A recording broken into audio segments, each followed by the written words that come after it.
والإكرام فبأي آلاء ربكما تكذبان قال النبي صلى الله تعالى عليه وسلم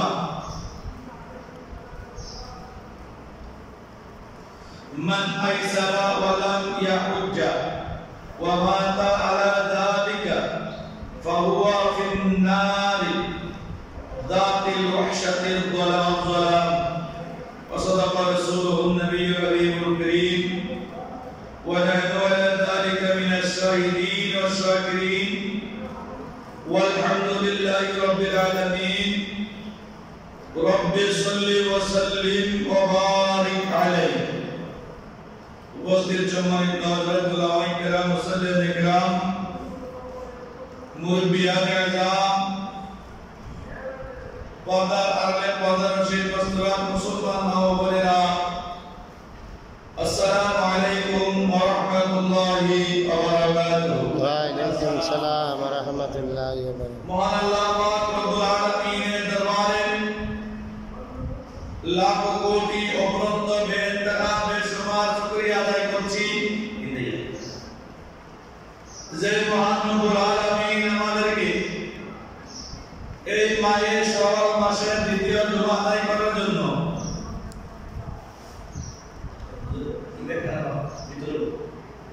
আশার বসা যে তৌফিক দান করেছেন সেই মহান রব্বুল আলামিনের দরবারে উচ্চ আওয়াজে ইবাদত নিয়ত একবার বলি আলহামদুলিল্লাহ আলহামদুলিল্লাহ অসংখ্য গণিত লক্ষ কোটি দরুদ সালাম হুজুরের কায়নাত সরওয়ারে আলম নূরে মুজাসসাম নবী মুহাম্মদ রাসূলুল্লাহ সাল্লাল্লাহু আলাইহি ওয়াসাল্লাম মুবারক দরবারে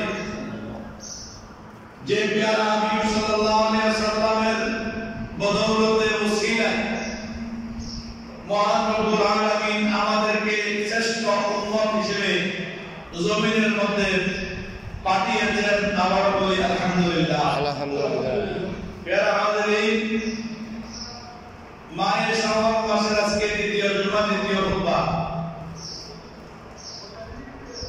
দিন আমাদের থেকে বিদায় গ্রহণ করছে রাত আমাদের কাছে বিদায় যাচ্ছে সময় অতিবাহিত হচ্ছে মানুষ বসে আছে গোমরাহির মধ্যে নিমজ্জিত আছে অলসতার মধ্যে দিন চলে যাচ্ছে বেহুদা কথাবার্তায় অতিবাহিত হচ্ছে সময় আর একটা প্রভাব রয়েছে যে time and time wait for none সময় এবং নদীর স্রোত কারোর জন্য অপেক্ষা করে না আপনি নদীর পাড়ে গিয়ে বসলে তীরে বসলে নদীর স্রোত ধরে আপনি শেষ করতে পারবেন না স্রোতটা আসতেছে আবার চলে যাচ্ছে এই আসবো এই চলে গেল সময় নদীর এরকম সময়টা আমাদের মধ্য থেকে অতিবাহিত হচ্ছে ক্রমান্বয়ে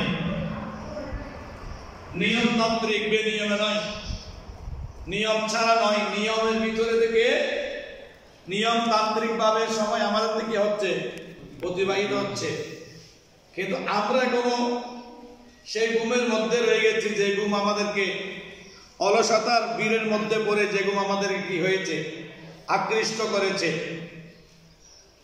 অনিহাই যে ঘুম আমাদেরকে আকৃষ্ট করেছে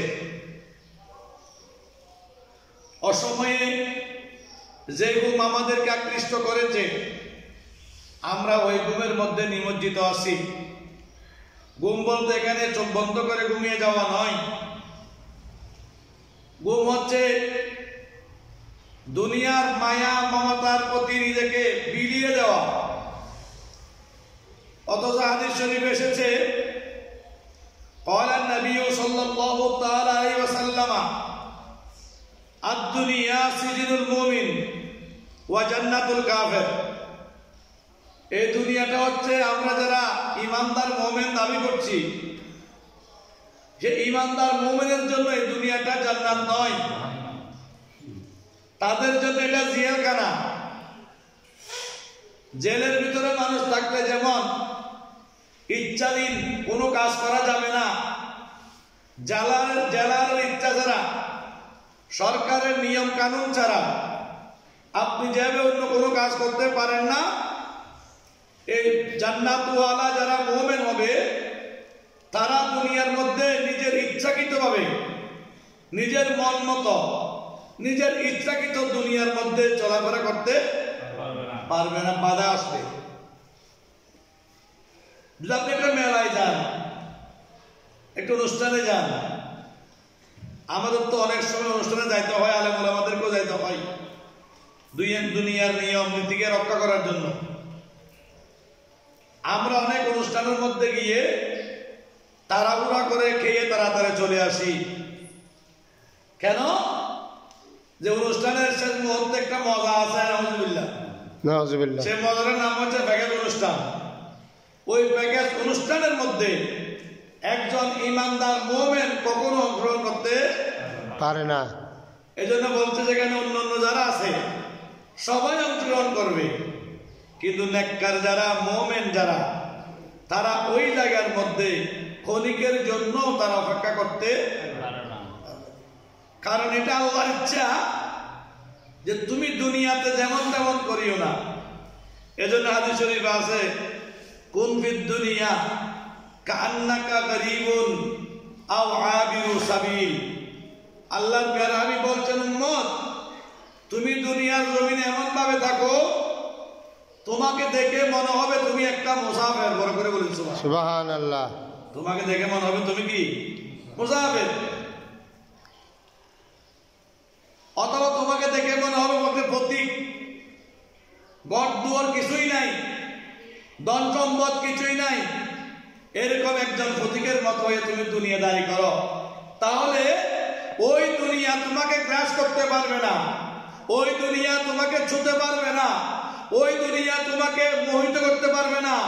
ওই দুনিয়ার মায়া মমতা ভালোবাসা ত্যাগ করে তুমি যখন ঈমান নিয়ে কবরে চলে আসবে, কোরআনে পাকের মধ্যে আল্লাহর প্যারা হাবিব সাল্লাল্লাহু আল্লাহ বলছেন, বিসমিল্লাহির রহমানির রহিম, ওয়ালাল আখিরাতু খায়রুল লাকা মিনাল উলা। আই প্যারা হাবিব, এই দুনিয়ার ইহজগৎ থেকে আপনার জন্য পরজগৎটা অতি কল্যাণকর, অতি উত্তম।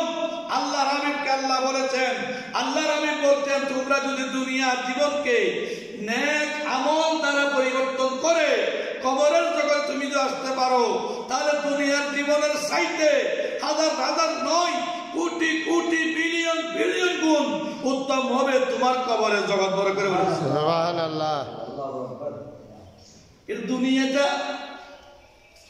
এই দুনিয়াটা তো মানুষের জন্য একটা খেলনার জগৎ, সময় কাটানোর জন্য জগৎ।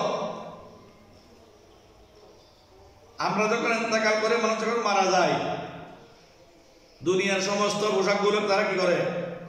খুলে ফেলে। একদম নরমাল কম দামি পোশাক বাজার থেকে সেলাই করতে হবে না, আনসেলাই করা পাট পাট, পুরুষ হইলে 3 খানা, মা বোন হলে 5 খানা কাপড় দ্বারা আমাদেরকে আবৃত করে এমন একটা জায়গার মধ্যে তারা রেখে আসে, যেই জায়গার মধ্যে একাকীভাবে কেউ জিন্দা অবস্থায় যাইতে চায় না, এমন একটা জায়গার নাম হচ্ছে কবর। দুনিয়ার সবচাইতে কম দামি কাপড় পরিধান করাই আপনাকে আমাকে ওই নির্জন কবরস্থানের মধ্যে রেখে আসে। সুবহানাল্লাহ। আল্লাহ নবী বলছেন, মা তুমি যে পোশাকটা পরে জমিন থেকে চলে আসছো, তুমি যদি নেককার অবস্থায় পোশাকটা পরিধান করেছো, নেককার অবস্থায় যদি তুমি কবরের জগতের মধ্যে প্রবেশ করেছো, তাহলে তোমার কম দামি পোশাকটা এটা কম দামি পোশাক থাকবে না। আল্লাহ এটাকে পরিবর্তন করে জান্নাতের পোশাক আপনাকে দিয়ে দিবে। আল্লাহ কবরের জগৎকে পরিবর্তন করে জান্নাতের বাগান আপনাকে উপহার দিয়ে বড় করে বলছে সুবহানাল্লাহ। তাহলে সেভাবে যাইতে হবে না, আমাদের যাইতে হবে। আলোচনার দিকে লক্ষ্য করুন। ইযা লাম তাস্তাহি ফাসনা মা শিতা। আল্লাহ হাবিব বলছেন, ইযা লাম তাস্তাহি, ইযা লাম তাস্তাহি ফাসনা মা শিতা। উম্মত যা ইচ্ছা তাই করতে পারবে না, যা ইচ্ছা তা করা যাবে না। যদি যদি তোমার লজ্জা না থাকে তাহলে তুমি সেটা করো। যদি তোমার কি না থাকে, লজ্জা না থাকে, তুমি সেটা করো। কিছুদিন আগে একজন মানুষ বলেছিল যারা বোরকা করবে না তাদেরকে বোরকা করার জন্য জোরজবরদস্তি করা যাবে না, যারা পর্দা করবে তারা পর্দা করবে। এটা ইসলামী শরীয়তের হুকুম নয়। ইসলামী শরীয়তের হুকুম হচ্ছে মুসলমান যত না